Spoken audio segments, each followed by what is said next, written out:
Muy buenas tardes, bienvenidas y bienvenidos a Faros Capotzalco, Xochicali. En esta ocasión vamos a presentar un libro que es La Brigada Campesina de Ajusticiamiento desde la Trinchera, Partido de los Pobres, escrito por Pedro Martínez y que es publicado por editorial Huasipungo Tierra Roja. Bueno, desgraciadamente don Pedro no va a estar acompañándonos este día, está su hija con nosotros, ahorita le pasaremos la palabra. Voy a dar la biografía de Pedro, el autor del libro. Pedro Martínez nació en Atoyac Guerrero, en el año 1949. Desde muy joven se involucró con la lucha social encabezada por Lucio Cabañas, Serafín Núñez e Hilda Flores. Se sumó a las filas del Club de Jóvenes Comunistas de Atoyac, formado por Núñez Ramos, miembro de la Juventud Comunista del Partido Comunista Mexicano. A raíz de la matanza de Atoyac cometida por la Policía Judicial en 1967, el 18 de mayo de ese año, Lucio Cabañas se levantó en armas y fue así que consolidó el Partido de los Pobres y la Brigada Campesina de Ajusticiamiento. Ayudó para la consolidación del movimiento guerrillero. Para 1969 bajó como parte del PCM de la Unión de Repúblicas Socialistas Soviéticas e ingresó a la Escuela de Cuadros de la Juventud Comunista de la URS, es decir, de la Unión de Repúblicas Socialistas Soviéticas. A su regreso a México en el año de 1970, se sumó a un comando de la brigada que estaba operando en Acapulco. Sin embargo, dicho comando armado no logró su objetivo. Posteriormente, y ya se cambió mal la página. Perdón.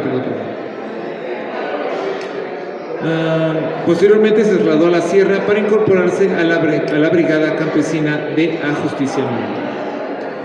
En este libro se escucha la voz de un guerrillero del Partido de los Pobres que nunca se rindió, Pedro Martínez. Se trata de un relato de gran profundidad y alcances históricos que nos trae luz sobre el periodo de la lucha armada guerrillera en México y no se queda únicamente en el recuerdo, sino que trasciende a la reflexión crítica que, sin lugar a dudas, es uno de los principales valores que el autor nos obsequia. Pedro Martínez se separa nítidamente de la tentación del maniqueísmo apologético y nos da una narración objetiva de la vida del Partido de los Pobres, que en algún momento de su existencia se toca con otra de las principales organizaciones de la lucha armada socialista en México, la Liga 23 de septiembre, tema prácticamente desconocido hasta hoy. Pedro Martínez nos presenta la del Partido de los Pobres como una guerrilla de carne y hueso, compuesta por guerreros heroicos, sí, pero al mismo tiempo con virtudes y defectos perfectamente humanos.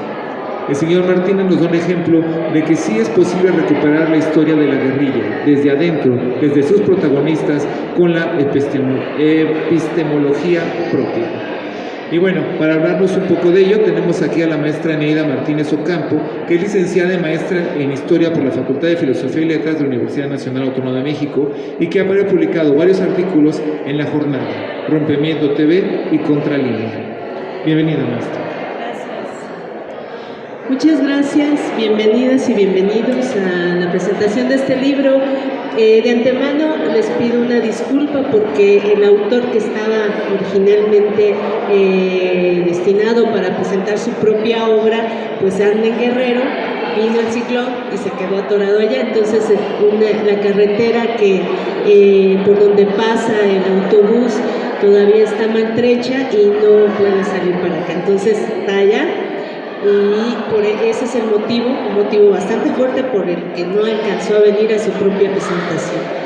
Bueno, muchas gracias, maestro, muchas gracias, Andrea, muchas gracias a los que organizaron este evento. Sé que cuando hacemos este tipo de presentaciones, pues se llega detrás de él, hay mucho trabajo de un equipo o de varias personas, entonces sabemos lo que cuesta hacer este tipo de trabajo en colectivo.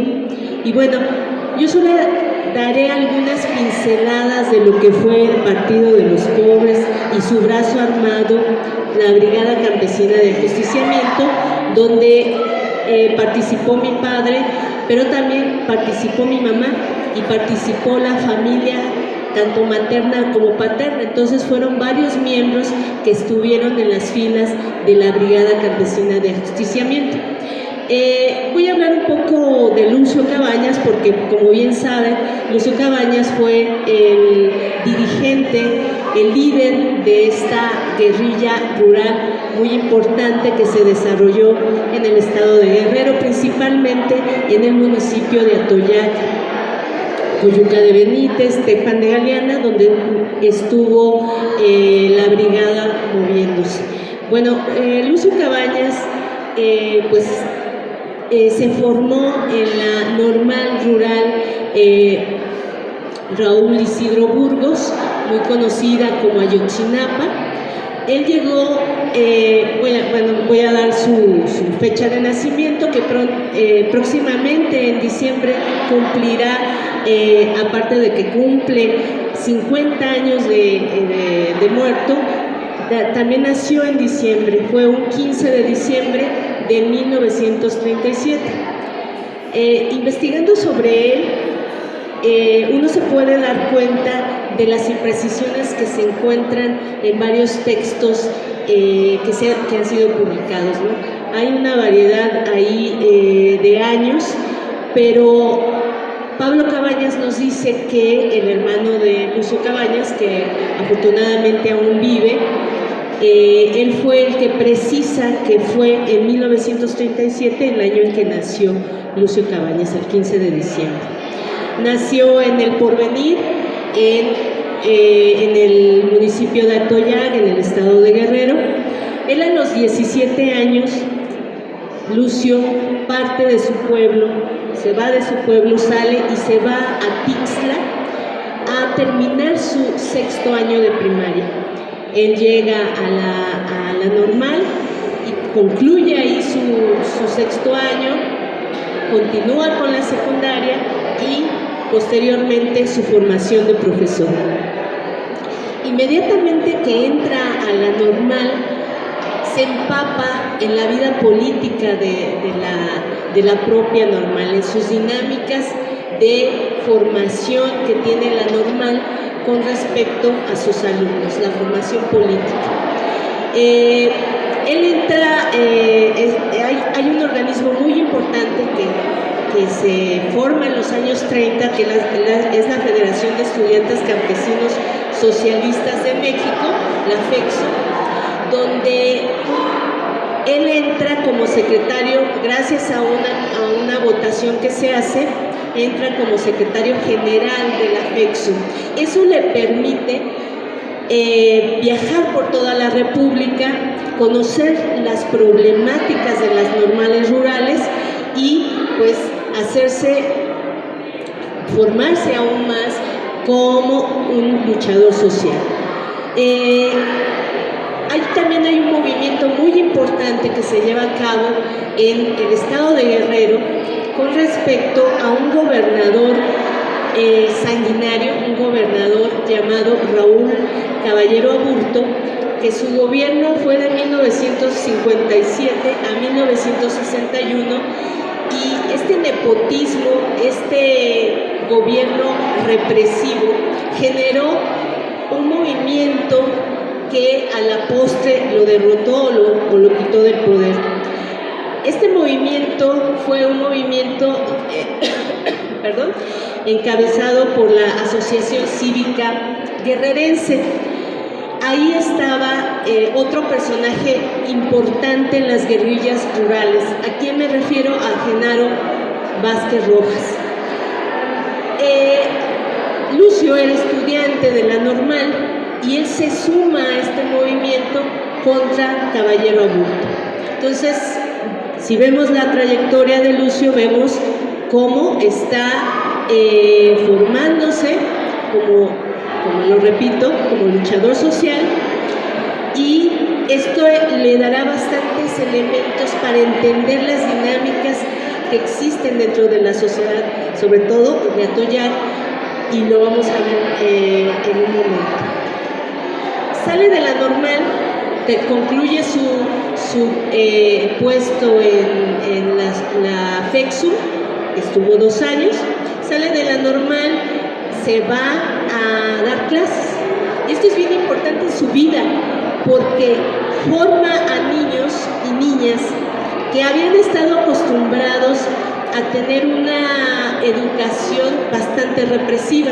Yo hice algunas entrevistas con los estudiantes de Lucio Cabañas, alumnos y exalumnas, que me contaban cómo vivían la educación, cómo eran reprimidos, cómo eran castigados por maestros bastante autoritarios. Entonces Lucio Cabañas, al llegar a la primera escuela que se encuentra en Mexcaltepec, se llama Plan de Ayala, su forma de enseñar era diferente, y una característica que tenía él era el amor. Trataba bien a los niños y a las niñas. Entonces fue una diferencia fundamental, una diferencia radical entre un profesor que los golpeaba a un profesor amoroso. Tardó un año ahí en esa escuela. Después se traslada a Atoyac, al corazón de Atoyac, y ahí estuvo dando clases en la Modesto Alarcón. En la Modesto Alarcón crea un grupo, se forma un grupo de maestros, en el cual también está Serafín Núñez Ramos, otra pieza importante en la educación, y hacen una buena mancuerna entre Lucio y Serafín. Empiezan a democratizar a esta primaria, a hacer un movimiento entre profesores y padres de familia para sacar a una directora que estaba cobrando cuotas, cuotas excesivas para los alumnos que eran pobres. Este movimiento generó una confrontación con los caciques de la zona, porque los caciques de la zona estaban metidos en todos lados, incluyendo las escuelas. Lo que trajo consigo fue que la SEP se metiera, las autoridades educativas se metieran a ese conflicto y sacaran a Lucio Cabañas y a Serafín Núñez Ramos hacia Durango. Los excluyeron, los mandaron a Durango, pero en Durango también se involucran en otro movimiento de padres de familia, de mujeres de Tuitán, porque los mandaron a Tuitán, Durango, y también se involucran. Estuvieron ahí un año, y las presiones por parte de los padres de familias y maestros que se quedaron en Atoyac generan el regreso de sus maestros. Se involucran en otro movimiento, del movimiento Juan Álvarez, la primaria Juan Álvarez, que está en Atoyac, y es donde empieza el libro. Ahí empieza a relatar este conflicto en el cual Lucio Cabañas, otra vez, Serafín Núñez, encabezan el movimiento de esta escuela. Una escuela que también es dirigida por una directora autoritaria, una directora que aplica cuotas muy altas para los niños, y también uniformes que para el bolsillo de los padres de familia era terrible. Entonces, es una historia bastante interesante, que no me voy a meter mucho en ella, la van a encontrar en el libro, pero solamente estoy dando algunas pinceladas con respecto a estos eventos. El movimiento en la Juan Álvarez va a terminar siendo reprimido el 18 de mayo de 1967. Ya habían logrado varios objetivos, y uno de ellos era sacar a la directora de la escuela. Sin embargo, un 18 de mayo de 1967, en Atoyac, en la Plaza Morelos, se iba a hacer un mitin por la mañana. El portavoz era Lucio, iba a indicar que se iba a cambiar de horario el mitin por la tarde, y ya estaba ahí la judicial. Hubo un conato de violencia que se transformó en el asesinato de 5 personas del movimiento. y bueno, y de ahí la partida de Lucio Cabañas hacia la sierra. Ahí termina su vida como docente, su vida en las aulas, que en realidad fue muy corta. No tuvo muchos años como profesor. Es más, tuvo más años siendo guerrillero, de 1967 a 1974. Entonces, el libro, como les digo, el libro La Brigada Campesina de Ajusticiamiento desde la trinchera, el Partido de los Pobres, justo inicia con los conflictos que están en la escuela, que se desatan en la Juan Álvarez. La guerrilla a sus inicios es prácticamente un grupo de autodefensa que no pasa de 5 personas que están en la sierra.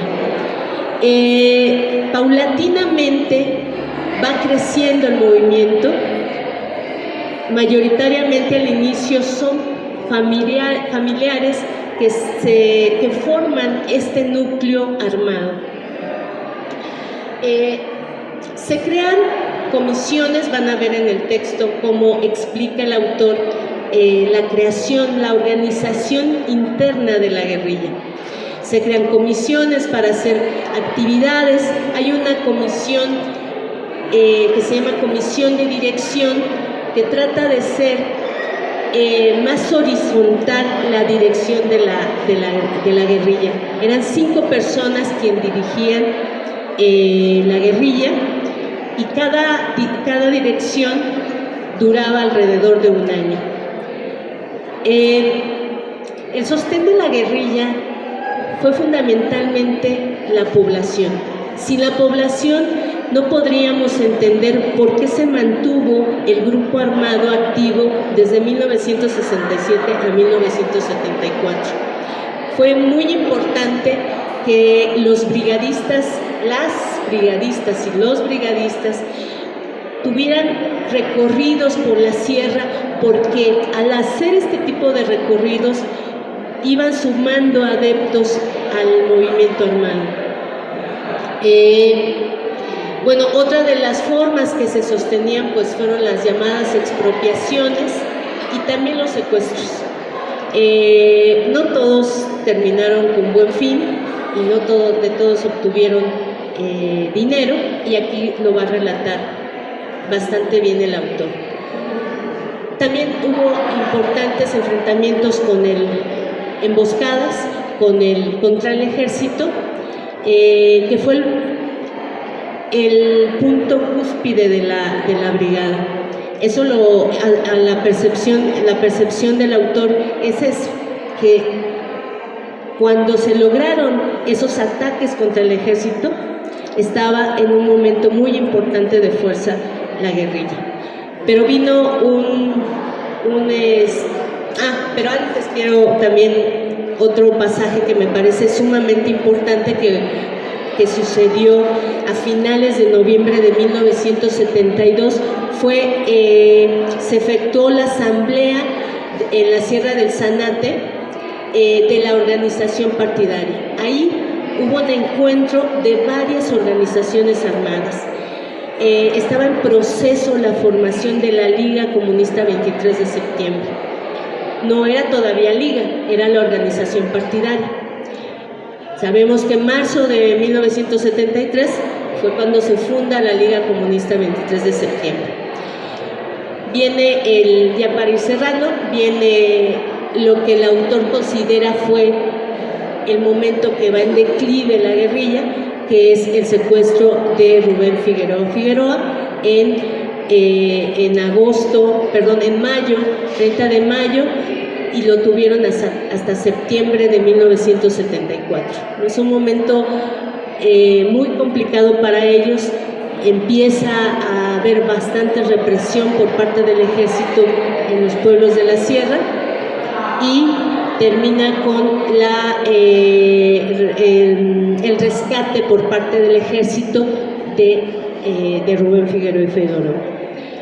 Hay una parte donde ya da el autor, ellos se separan de la guerrilla, tanto mi madre, mi padre, Guillermina Cabañas, que también coincidieron en su salida, el esposo de Guillermina Cabañas Alvarado, en agosto de 1973. Ahí fue el momento en que se separan de la brigada. Entonces, hasta ahí fue el recorrido en donde él acompañó a la brigada, y es un testimonio que es muy importante porque viene desde la entraña de la guerrilla, viene desde las emociones, el sentir del propio autor, y es una fuente primaria muy importante para construir el movimiento armado que encabezó Lucio Cabañas Barrientos.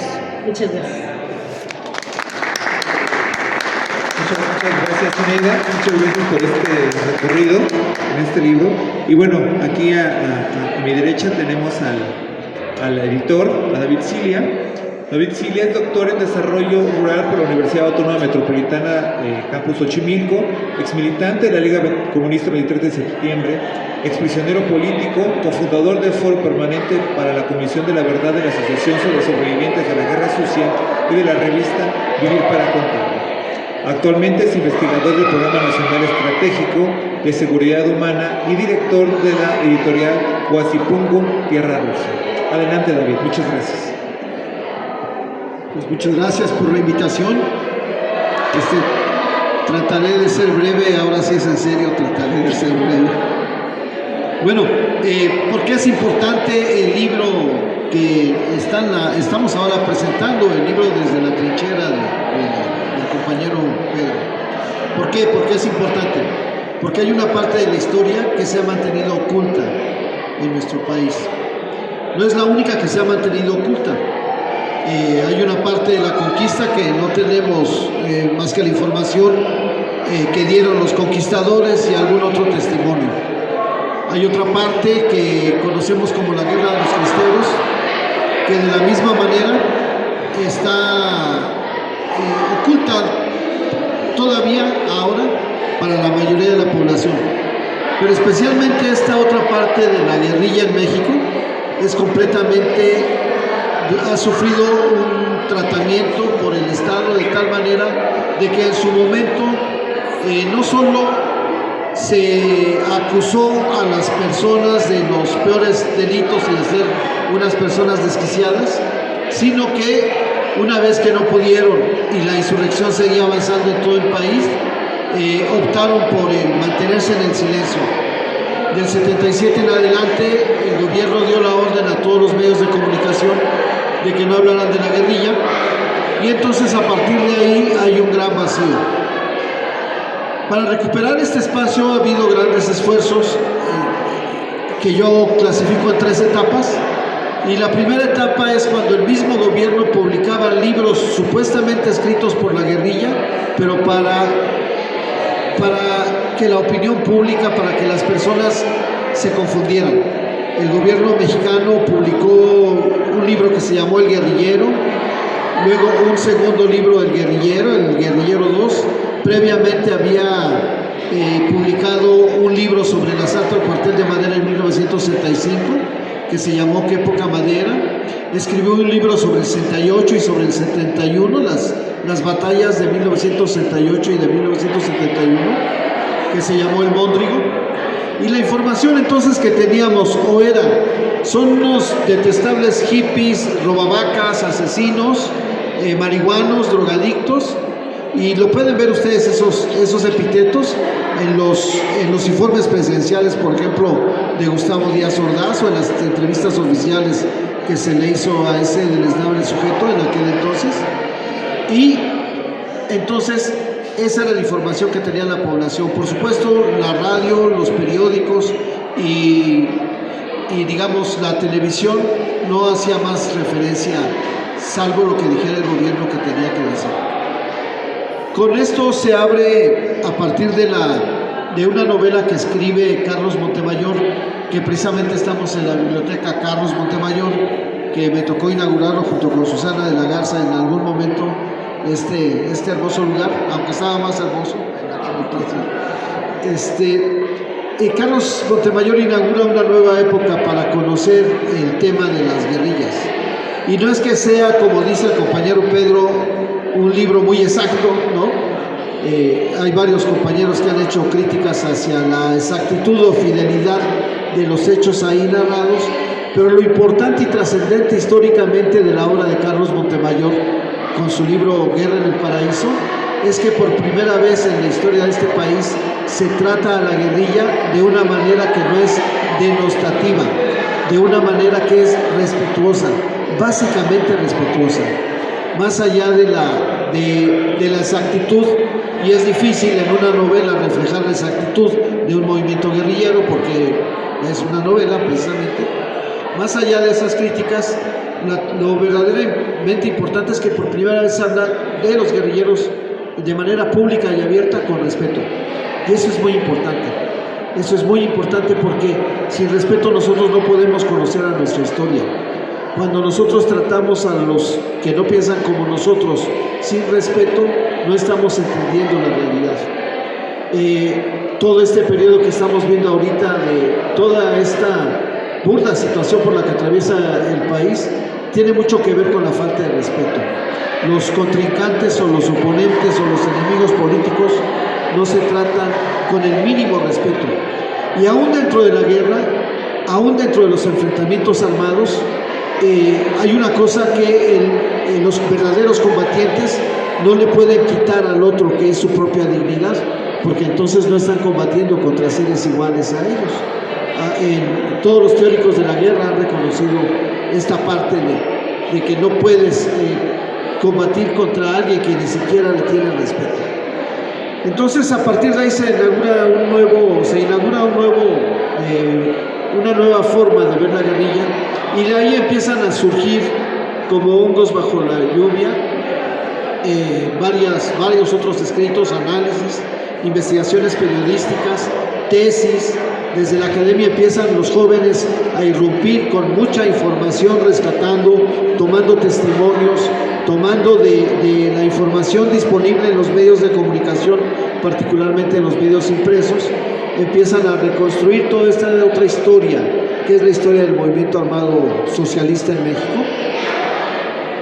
Pero aún estábamos en una situación de debilidad, porque una cosa es que alguien venga y te pregunte cómo viste las cosas y luego él vaya y escriba lo que se le dé su gana o lo que crea pertinente, y otra cosa es que los actores sociales del movimiento social en el que ellos participaron escriban sobre sus propias experiencias.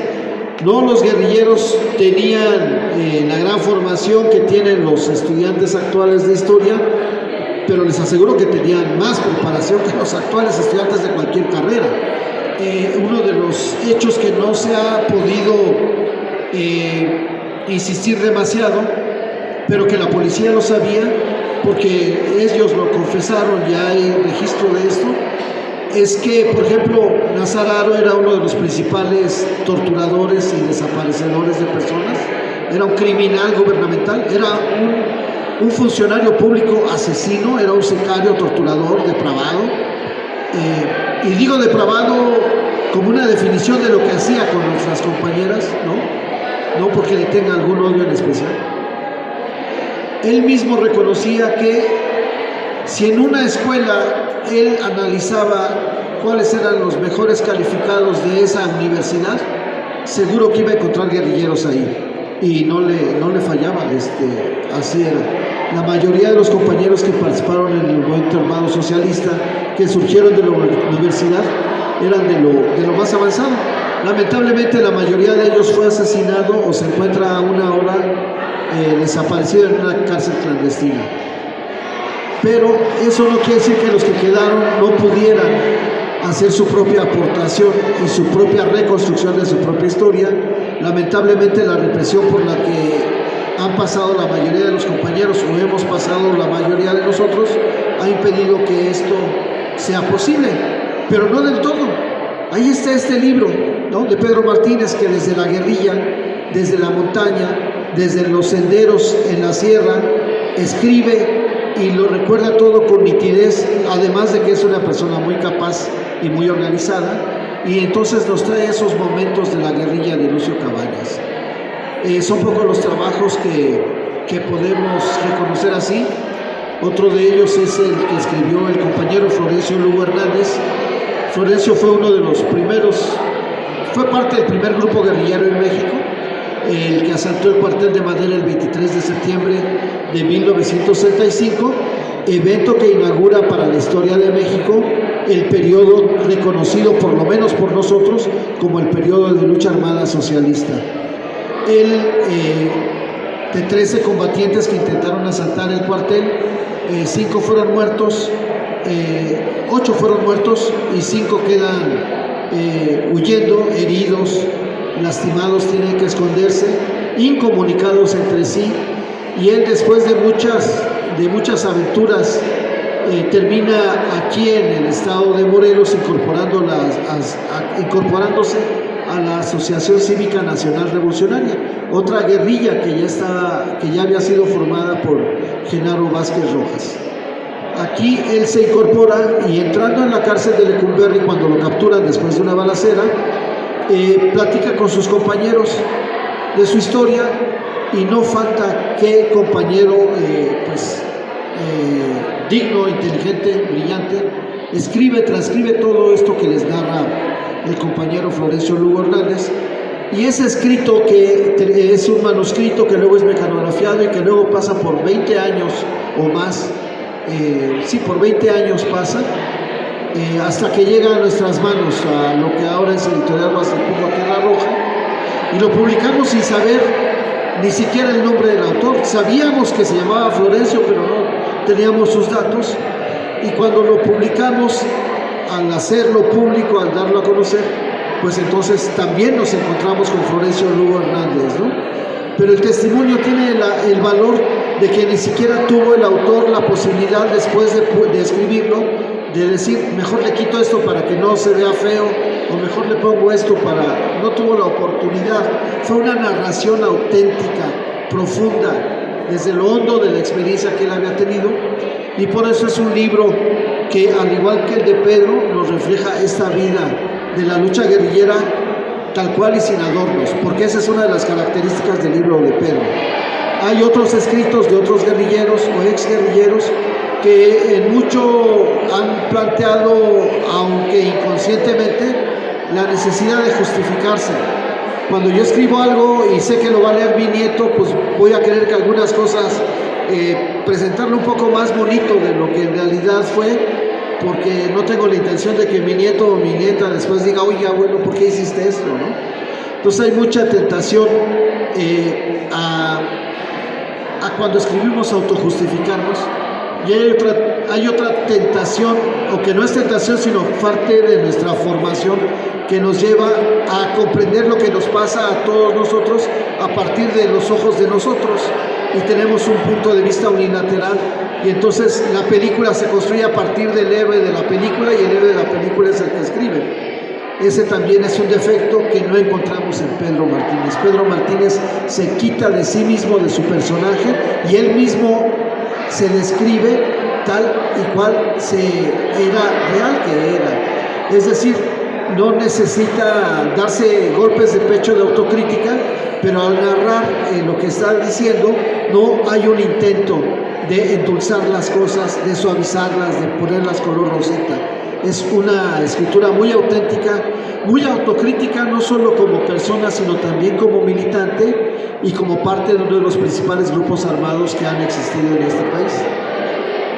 Entonces, en este sentido, esta tercera oleada de escritores que se completa con Los ojos de la noche, que escribió Miguel Topete sobre su experiencia en la guerrilla, en el Cuadrilátero de Oro, y otros que han venido surgiendo ya en estos últimos años, digamos de 6 años para acá, han venido surgiendo demasiados libros, ya desde las propias autorreflexiones. Han venido a completar y nos dan la esperanza de que en algún momento este periodo histórico de la lucha armada socialista va a ser conocido por las nuevas generaciones un poco más objetivo que de la manera denostativa que el gobierno y la oligarquía y los medios de comunicación y la academia en algunos casos nos han tratado, ¿no? A mí me parece muy importante este libro, me gustaría que lo leyeran. Estamos esperando a que se vendan lo suficientes para ponerlo gratis en internet. Esperamos que se vendan lo suficientes para que eso suceda, pero deberían de leerlo todos Y no solo eso, es importante eventos como estos, donde nos podemos encontrar con personas que están interesadas en el tema. No sé cuánto tiempo tengo. ¿Sí? ¿No? Solo que esto que vemos de Lucio Cabañas fue parte de un movimiento más amplio que se llamó Movimiento Armado Socialista, y que sin ese movimiento armado socialista no tendríamos el país que hoy tenemos, aunque eso no se haya podido dar a conocer y demostrar. Es un hecho y es una realidad que tenemos un país donde el gobierno ya no manda a asesinar a las personas como antes lo hace. Muchas gracias. Muchas gracias, David. Muchísimas gracias, David, Eneida. Bueno, tenemos un poquito de tiempo todavía antes de la siguiente actividad, que es una mesa redonda. Entonces, no sé si quieran expresar alguna opinión, alguna pregunta a alguno de los dos integrantes de la mesa que están aquí, a Eneida, a David. Adelante, es el momento. Adelante, Andy, allá atrás también.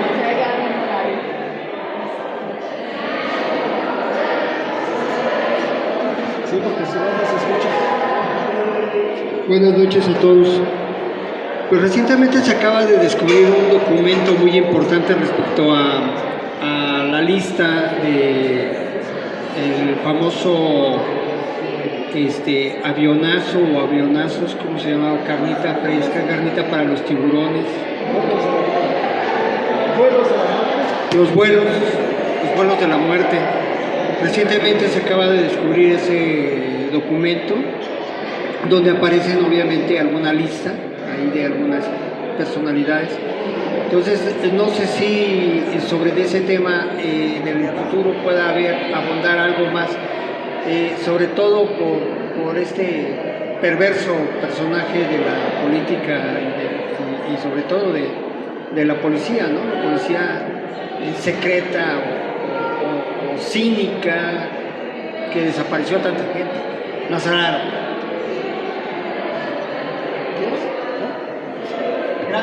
Gracias. Miren, lo más trágico de esta historia es que todos esos documentos ya estaban desde hace mucho. En el 2005 se entregó por un desertor del ejército mexicano, se entregó la lista de las 283 o 183 personas que fueron arrojadas al mar por orden del presidente de la República, en ese entonces Luis Echeverría. Se da el número de vuelos, se dice cuántas personas iban en cada vuelo. Lo que no se dice es la fecha exacta del momento en que sucedieron, que los aventaran al mar, pero hay una secuencia ordenada, que hay algunos datos que si nosotros lo analizamos son datos exactos. Es decir, quien escribió eso en el 2001 sabía exactamente de lo que estaba hablando. No podía alguien venir a inventar en el 2001 y decir, en el 2005, perdón, y decir esos nombres, cuando las actuales autoridades aún no tienen una lista completa de personas desaparecidas. En esa lista aparecen una gran cantidad de ellos. Y sin embargo, en el 2001 hubo un desertor del ejército mexicano que se comunicó con el presidente Vicente Fox. A él le entregó su testimonio, donde decía que él había sido parte de los militares que estuvieron relacionados con detener a las personas, tenerlas en retención, subirlas al avión, prepararlas, porque parte de la preparación a los que aventaban al mar era, hasta antes de subir al avión, ellos estaban amordazados con cinta canela, les daban vueltas en la cabeza, en la boca, para que no gritaran. Pero como los iban a aventar al mar, tenían la delicadeza de quitarles la cinta canela para que en caso de que aparecieran los cadáveres, pues no fuera suficientemente obvio. Entonces este militar deserta y platica todos estos hechos. Fox hizo con esta información que tenía de un grave problema de violación a los derechos humanos, lo mismo que hizo con respecto a lo demás. No hizo nada. Esta persona insistió y se comunicó con la PGR en aquel entonces, y la PGR levantó una actuación y le dijo no es nuestra competencia. Entonces le dijo que esa era la competencia de la Secretaría de la Defensa Nacional, y entonces el militar fue a la Secretaría de la Defensa Nacional a dar su queja, y hay actuaciones de la Secretaría de la Defensa Nacional donde está el testimonio de esta persona. Esto sucedió en 2001, aunque desde el año 2000, en la parte final del gobierno de Zedillo, también esta persona ya se había dirigido al presidente Zedillo. Cuando llegan a la Secretaría de Defensa Nacional, le dicen, pues acá no es, y entonces se va a la Comisión Nacional de Derechos Humanos. Si ustedes van o piden por transparencia a la oficina, a la Comisión Nacional de Derechos Humanos, ahí está el testimonio de esta persona, y también la Comisión Nacional de Derechos Humanos lo batea diciendo que su caso no procede, y no procede porque no tiene el domicilio. Esta persona vivía en la calle, parte de su infortunio es que terminó perdiendo su casa, y es parte de lo que denunciaba. Él denunciaba que le habían arrebatado su casa, se la habían robado, y que por tanto, para justificar que era su casa y todo eso, explicaba todo este otro detalle. Pero en sus alegatos ante la Presidencia de la República, ante la PGR, ante la Secretaría de la Defensa Nacional, ante la Comisión Nacional de Derechos Humanos, e incluso ante la Comisión de la Ciudad de México de Derechos Humanos, él da los nombres de los comandantes que estaban a cargo de los aviones o de los helicópteros que estaban en ese proceso de vuelo de la muerte. Y no solamente da los nombres, también da la matrícula. En el ejército todos los soldados tienen una matrícula, eso es determinante para ellos. Él da la matrícula de cada uno de los mandos militares que participaron en ese hecho. Es decir, bastaba que alguna autoridad fuera y verificara que el nombre que estaba denunciando correspondía a esa matrícula. Si él lo había inventado, pues no iba a coincidir. Pero hasta el momento, del 2001 al 2021, llevamos 23 años, no hay una sola autoridad que haya hecho nada al respecto para esclarecer estos crímenes de la guerra sucia, ¿no? Entonces es parte de lo que está pendiente, y también por eso nos interesa rescatar la historia, porque hay muchos compañeros que aún ahora se encuentran en condición de desaparición forzada. Y bueno, hay algunos compañeros que participaron en la guerrilla y ahora ya piensan de manera diferente. Algunos ya hasta se volvieron testigos de Jehová, otros se volvieron del PRI, otros del PAN, etc. Tienen derecho. Lo que nadie tiene derecho es a que los compañeros que estuvieron con nosotros se queden tirados como si nunca hubieran existido, y no haya una sociedad que reclame estos crímenes de Estado. Gracias, David. Pues, si no hay ninguna otra pregunta, vamos a... si hay más preguntas. Rápidamente. Adelante.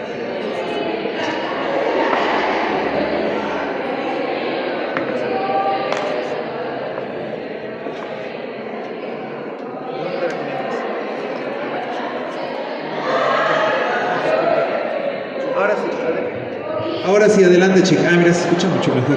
Sí, nomás.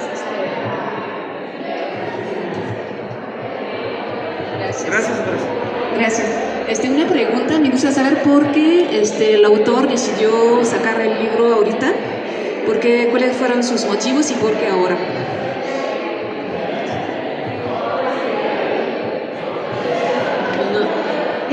Ese tema era para la otra mesa, pero me adelanto un poco porque voy a hablar en la otra mesa de cómo se formó, cómo se armó el libro, ¿no? Una de las cosas principales, porque hasta ahorita fue por principalmente cuando él estaba trabajando, pues estaba de bajo perfil, ¿no? Muy bajo perfil, ¿no? Nunca se enteraron sus compañeros de trabajo que él había formado parte de la guerrilla, por supuesto que no. Entonces nunca mencionó eso, todo lo manejaba de manera bastante privada. Claro, lo conocíamos la familia, ¿no? Y haciendo sus notas de manera a veces esporádica por la falta de tiempo, pero la idea de publicar el libro más bien fue como un proceso sobre todo cuando se jubila, ¿no? Porque ya estando jubilado, pues ya no tiene pues que esconder esa parte de su vida. Le da tiempo de escribir, más tiempo tiene para elaborar el texto de manera más puntual, más minuciosa, de hacer investigación, pero además la idea era hacer un texto y difundirlo entre los amigos, entre los compañeros que estuvieron en la guerrilla, hasta ahí. Pero se abrió la posibilidad justo con David, de la editorial Guasipungo Tierra Roja, de publicar. Entonces fue esa puerta que nos ayudó a trabajar de manera más sistemática, darle más forma al libro, y fue gracias a David. Esa fue la razón. Muy bien, muchas gracias. ¿Había otra pregunta también?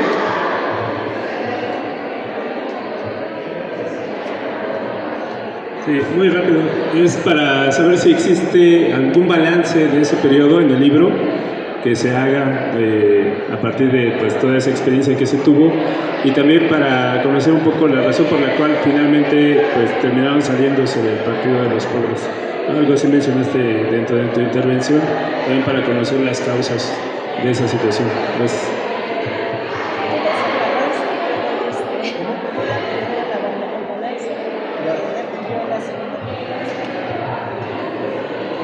Sí, en verdad una de las debilidades del movimiento armado socialista es que no hemos hecho un balance, ¿no? No hemos hecho un balance, es una de las debilidades históricas que tenemos nosotros, porque como tal, como balance colectivo, como balance de organizaciones, yo creo que solamente las Fuerzas Armadas Revolucionarias Armadas del Pueblo, que estuvieron en la clandestinidad, pero en un tipo sui generis de clandestinidad, pudieron posteriormente reunirse y hacer algún balance que no han dado a conocer del todo, pero las demás organizaciones terminaron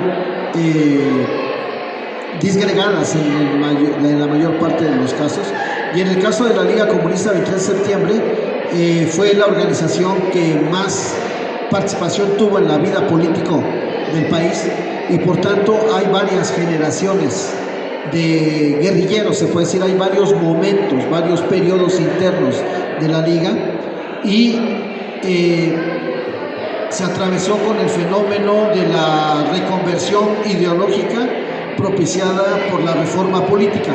Entonces podemos decir que en la primera fase, en una de las primeras etapas de los guerrilleros de la Liga, los que habían sido detenidos, todavía no los desaparecían y salieron, una parte de ellos denostó a la Liga, se pasó del lado del gobierno de una manera abierta, franca, y de esta manera el único balance que se conoce es el que escribió, por ejemplo, gente como Gustavo Irales Morán, que escribió el libro Génesis y Naufragio de la Liga Comunista 23 de septiembre, donde de una postura muy deplorable da su impresión de que ya todo se acabó cuando él cayó detenido. Pero como no fue así, como la Liga siguió, los demás compañeros empezaron, bueno, el gobierno ya no los detenía y por tanto ya no podían salir en algún momento de la cárcel, sino que ya eran desaparecidos. Entonces ya los compañeros que quedaron en la última fase de la Liga quedaron propiamente dispersos, y lo que se mantuvo hasta el año 2000 más o menos fue la voz cantante de los arrepentidos, de los guerrilleros arrepentidos, en el caso de la Liga, pero también de otras organizaciones que se pasaban abdicaban de sus posiciones ideológicas y tomaban las posiciones contrarias. Solamente después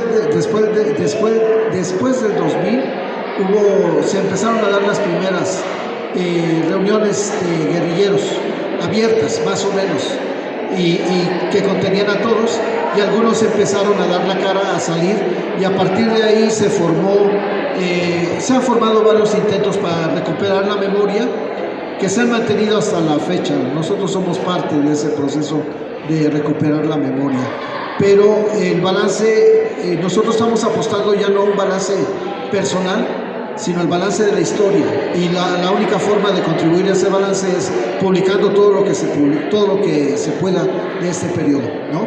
Todo lo de primera mano que se publique de este periodo, ¿no? Ahora, los guerrilleros arrepentidos ya han tenido mucho tiempo y mucho espacio para ello.